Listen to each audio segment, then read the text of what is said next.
قومی انتخابات کاغذات نامزدگی مسترد ہونے کے خلاف اپیلوں کا مرحلہ شروع۔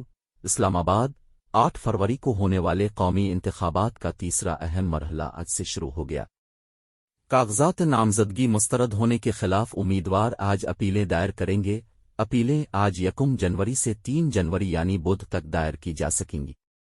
سابق وزیر اعظم عمران خان اور سابق وزیر داخلہ شیخ رشید احمد بھی آج اپیل دائر کریں گے۔ ہائی کورٹس میں امیدواروں کی اپیلوں کی وصولی کے لیے خصوصی سیل بنا دیا گیا ہے۔ عمران خان، شاہ محمود، شیخ رشید سمیت پی ٹی آئی کے درجنوں امیدواروں کے کاغذات نامزدگی مسترد۔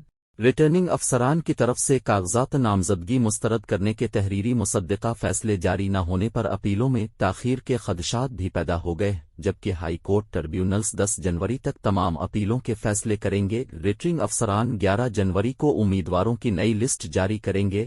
12 جنوری تک کاغذات نامزدگی واپس لیے جا سکتے ہیں اور 13 جنوری کو امیدواروں کو انتخابی نشان الاٹ کیے جائیں گے۔ خواتین اور اقلیتوں کی مخصوص نشستوں کے کاغذات کی جانچ پڑتال 13 جنوری تک ہوگی۔